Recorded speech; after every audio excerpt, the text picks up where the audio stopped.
Here's the hub. I'm going to go ahead and redo the balls and re-grease it. And it's a Joytech, a 126 millimeters over the lock nut distance. That's OLD in Sheldon's website. There's 126 millimeters between the lock nuts. This is a giant. Okay, I think the non-freewheel side is 0.83 right here. And I'm over here tightening the freewheel side with the Pedro wrench. 15 millimeter thin here. Spacer in this nut to get this locked up. This is the part that was loose. And I'm tightening this up before I install the balls. I'm going to do the tensioning on the other side. This particular hub, all this was loose, and so you'd ride along, it'd come undone, and then the preload was all over the place, and one of the balls was stuck down in here. So I'm revisiting all this. Got this disassembled. I'm tightening this up. 15 millimeter here. Spacer. Got this tightened up. Then I'm going to go ahead and put grease here. Install the 9 1/4-inch balls, and then go ahead and assemble the other side here. There's the tightening up with the spacer. That's the freewheel end. That's the part you can't get at. That's the part that's been loose. I've got this tightened up with a wrench and a slim 15 millimeter here. Freewheel side, this nut, spacer, and the cone are all locked up as one assembly. I'm going to take off the bottom part, then grease and put the balls in here. Here's the non-freewheel end. That's the cone and the nut that I'm going to take off. I'm going to pull the axle through. Now that the cone and nut that are off, go ahead and pull this out. I'm going to go ahead and put grease in here and put the 9 1/4-inch balls. Put the axle back in here. If I don't have this spaced right, what will happen is the freewheel is going to be not too well aligned with the chain. That's why if you take one of these apart, you should really measure from the nut to the end of the axle on both sides. And I did on the non-freewheel side here. It's 0.83 inches. Since I live in a salty, humid area, I've got all sorts of synthetic greases. Here's some marine grease for boat trailers. Here's some waterproof grease. I prefer that because it just, probably use this, it looks like it smells good, but it's some green synthetic grease. Had good luck with the marine grease on some equipment. Went completely underwater in Katrina, and it was okay. Here, this is fertilizer resistant too, so I'm going to try this green stuff. Looks cool. What is this? Two Guys Garage. Made in USA. Greengrease.net. Fertilizer resistant. There's a pack of 100 balls I was going to use, but the old ones looked like they're in real good shape, so I end up using those. So you kind of wonder if I got too much grease on there. Too much grease in a bearing, if it's got no place to go, will overheat. So there's the 9 balls. I'm going to put this through, and there they are. Notice the dust hub is just about matched up. I'm going to work on the other side. I'm holding the freewheel end. There's the non-freewheel end. I've got some grease in there. And I'm going to go ahead and put the 9 balls in there. It's a non-freewheel end. I've got 9 balls in there, some grease, and probably just a little bit more on the cup. I'm going to go ahead and run the cup on there.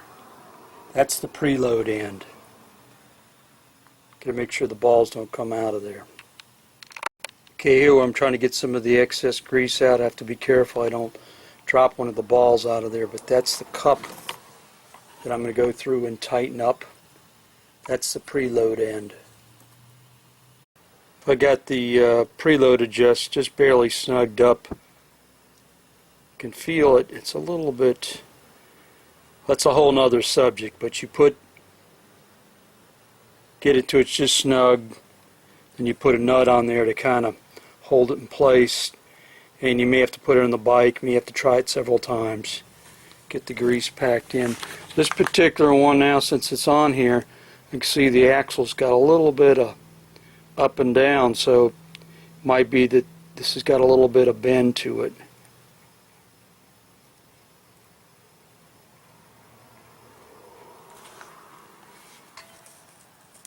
So I'm going to go ahead and put the lock nut on there and just kind of get it snugged in place. Okay, I've used a 15mm cone wrench to grab the cone and an open wrench to kind of lock that down. Got a little bit of looseness there, which I kind of like. This is not a racing bike, this is just an everyday bike. You can go over here and see, here it's a little bit drunk. A lot of them are like this, at least I've worked on. I don't know if it's just, if you're purist, I should replace that axle. It didn't really show up when I spun the axle. I didn't really see it too much, but it's a little bit of a whoop-de-doo on it. I'll probably just get a whole new rim instead of trying to replace the axle on that. I haven't really got a little bit of, looks like it's got about thickness, about half of, about 20 thou or something. A little bit.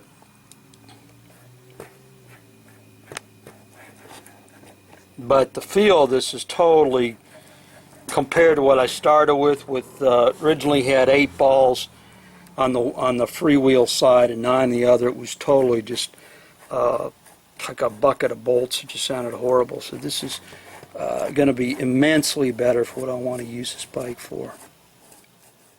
Again, this is the tightening end, which was tight and the other end was loose, so I can never get up under here with the freewheel.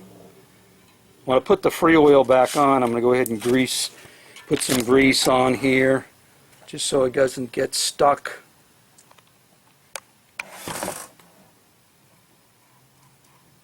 That looks pretty bad, doesn't it? It's kind of deceiving. When I was in junior high, I always take these things apart. Sometimes you see a lot more.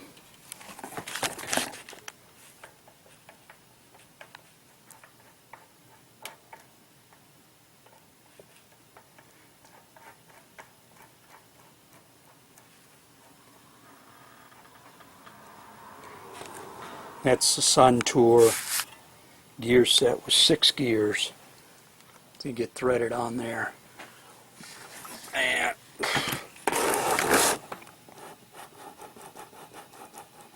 yeah, I was using 8 balls on one side and 9 on the other. One of the balls was down in the tube all ground up. If I was a purist, I'd put a whole new axle on there. We'll see how it works. Anyways, I just want to kind of document this because it's kind of a weird thing. I couldn't get at to tighten this up, so it just kept on loosening up, and it was just making a big mess because of the only running on 8 balls, 8 ball bearings in this balls on this one side. The other guy was up in the middle of the hub with.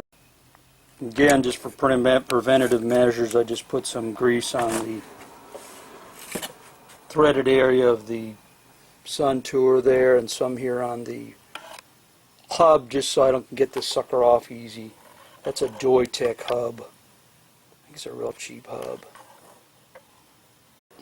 And there goes the gear set on there.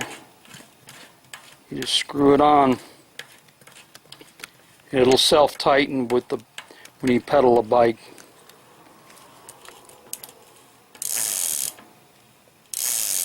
That's all you do. You use the tool, park tool, to get this off. But I'm just put this on by hand.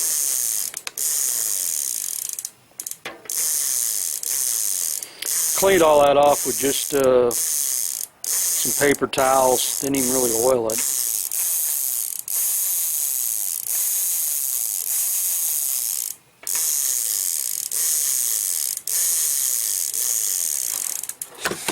So that's all ready to put back in the bike.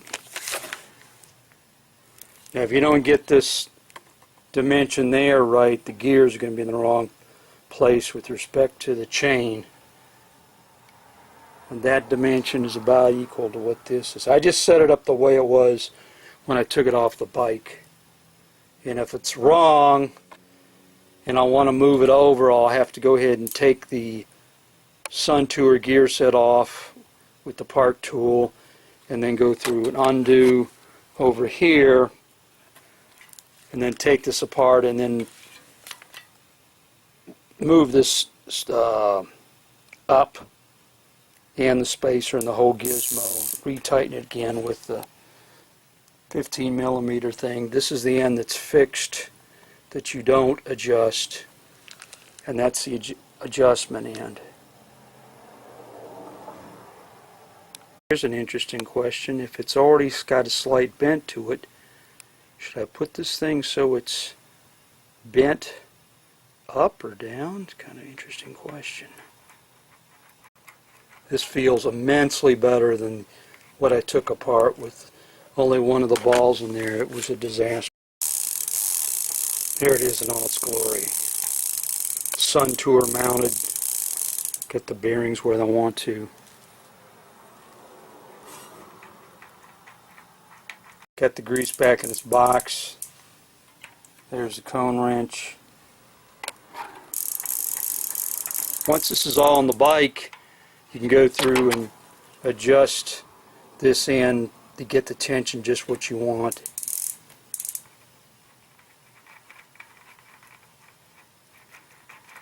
That's incredibly nice grease, it's marine grease.